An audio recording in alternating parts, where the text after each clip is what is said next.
Hi, my name is Will Goff. I'm an Assistant Scoutmaster with Troop 202, and what I'd like to talk to you about is seating. Not one of the 10 essentials for scouting, but definitely something you want to have with you in order for comfort on a camping trip. There are two types of seating we generally talk about. One is the good old fold-up chair. These are generally had very cost effectively, and this is something that you'll take when we're doing a trip where we're going from the car or the trailer straight to the campsite. We're not doing any hiking. The other type of seating we'll take is a stool. Again, very generally low cost, but the goal here is that this is something that I can carry in my pack or attach to my pack so that I can go on a longer trip and be comfortable sitting around a campsite or around the campfire. One of the key things that we also want to consider when going on a camping or hiking trip is hydration. Hydration is critical to keeping you healthy and happy on a camping trip. There are multiple solutions for hydration. One is to have just a good old standard aluminum or stainless steel bottle, or the other is to have the plastic Nalgene bottles. We prefer the Nalgene brand because it's one, rated for safety of the plastics as well as for hot and cold. They come in half-liter and full-liter sizes, and so depending on your preference for carrying how much you want to carry will depend on which way you want to do it. There's some additional features with straws and things like that, but just make sure you get the Nalgene brand or a good sturdy bottle. One additional thing that you'll want to take on a camping trip is a cup with a good handle, because when it's a cooler camp out, you'll probably want to drink hot chocolate or for the adults coffee, and you want something that you can hold onto without burning your hands. Another item a scout will need in their first year is a compass. Now there are a couple of different types of compasses, but the main thing that they will need is something that they can orient a map with. That's typically what we call a base plate compass. There are compasses that come on knives, or like this compass, that allow you to find direction, but they're not going to be able to be used for orienteering and locating the items on a map or finding your direction. So again, make sure that they have a base plate compass. Another critical piece of camping gear is the mess kit, both what you eat on and what you eat with. You can certainly start back with the U.S. Army type of mess kit gear. Inside of here will be a pan, a plate, a cup. The Boy Scouts have a very similar type of setup. Generally aluminum, some relatively lightweight. There are several pieces of gear inside of here, and it's very flexible in terms of this handle that holds it shut will also flip around so that it can be a handle for a skillet. So it has some flexibility in there, and certainly there are a number of different kinds of utensil setups in here that are metal as well. Good utility, you can cook on them, relatively lightweight, but they take up a fair amount of room in a pack. Even lighter weight are some of the plastic materials that are now in use. You wouldn't cook on this, but you could certainly eat out of it. This particular one doesn't have anything inside of it now, but there's other gear that can go inside of here in terms of cups or smaller bowls or that type of thing. Very lightweight, but again, a little bit bulky unless you make optimal use of what's on the inside. A simple plate works great. A couple of things that people do with these is either to bring a plate, or you can even bring a Frisbee, and if you put a gallon plastic bag inside out over it, you can eat on that, turn the plastic bag inside out and seal it, so now you've cleaned it, and then you can use the Frisbee for recreation. Another type of flexible plate is this style here that collapses down flat, so it can be stuck almost anywhere in a backpack, but will expand to be able to hold cereal or stew or those types of materials. Very easy to eat out of. Easy to clean as well. You can turn it inside out to a degree and be able to wipe it down or lick out the inside of it and then wash it. It also has measurements on the inside. You won't be able to see it on the film, but measurements on the inside for helping if you're making dishes inside of here, making meals inside of here. Another aspect of flexibility would be this style. The cups and the bowls are extremely flexible. These can just be jammed down inside your pack, so they take a very small amount of room. They do transmit some heat. You can put hot stuff in here, but it will transmit through to your hand, which you can get around a little bit better with this style, where you can hold the bottom and not as much heat goes through. Some, but not as much. Again, these are very easy to clean because you can flip them inside out and again lick them out and then use a very small amount of water to clean them with. And in terms of eating utensils, we noted the metal ones earlier, but there are many items along this lines. There's a cutting edge here, a fork, and a spoon. Very easy to slip in somewhere, very lightweight and very inexpensive. Now we're going to talk about the uniform. There's two types of uniforms that the BSA Scouts wear. They have their field uniform, or our dress uniform, and our activity uniform. You may have, sometimes you'll hear this referred to as Class A and this referred to as Class B. The official title is field and activity. The activity uniform is the t-shirt and the scout pants. The Troop 202, we provide the t-shirts for the activity uniform for the scouts.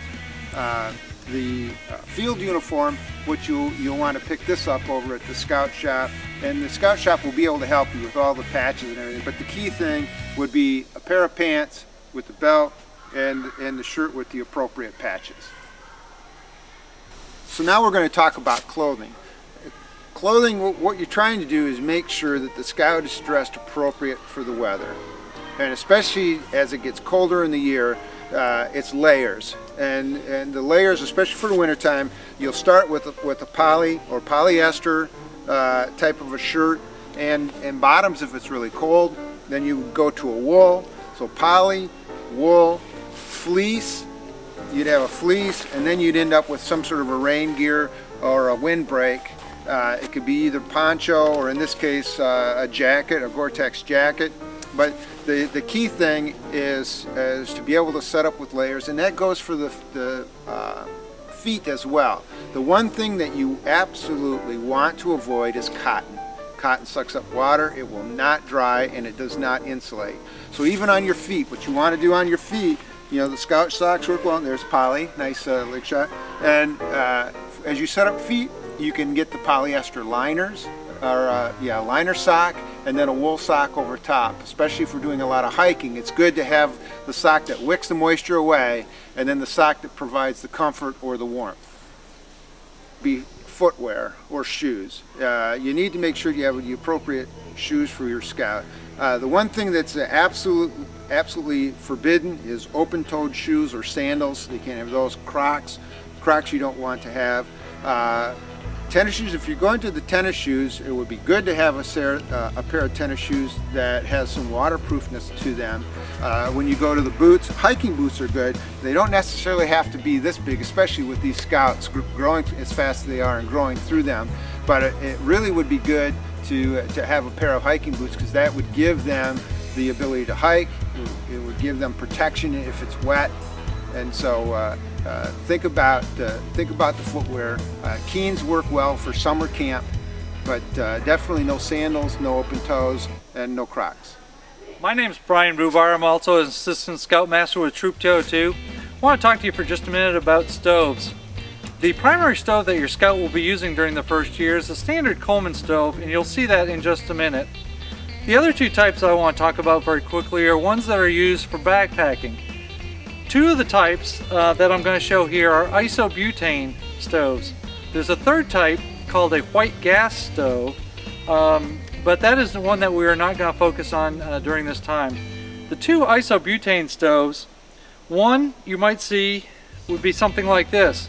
It's got an electronic ignition on it, so it's very quick, you don't need matches, and a simple valve. These canisters are very quick and portable and easy, very easy to heat up a pot of water. However, these tanks can be prone to freezing in the winter.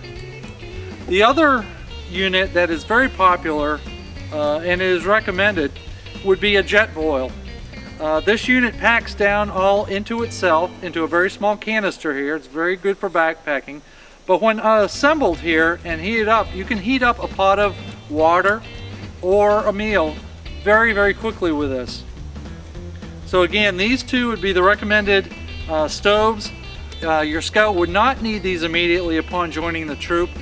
They would be using the Coleman stoves, but do need to make you aware of this, as this would be an item that would be beneficial for the scouts, say by the end of their first year. So now let's take a look at one of the guys working with one of the standard Coleman stoves.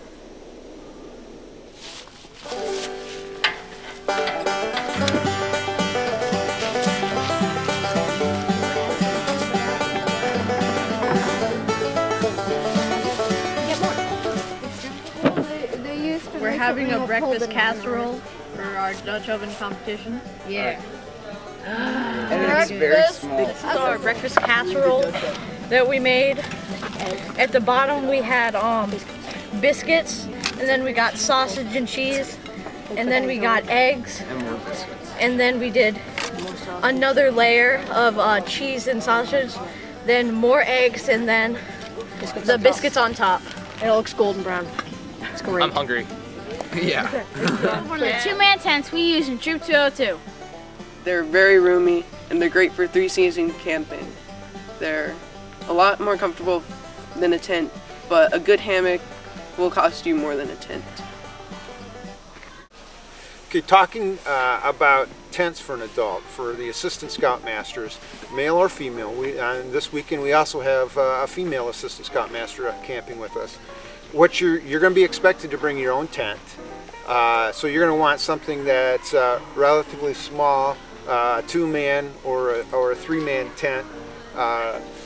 This here is the Alps. It's a mesh, so this works for the summer, but I've used this in single-digit temperatures. But you might want to take a look at something that will hold the heat a little bit better for winter-type camping. But if you're looking for just one tent for the adult, you know, a 2-man with the mesh works just really well. So thanks for watching our video. I hope it was helpful to you. Welcome to scouting. Let the adventure begin.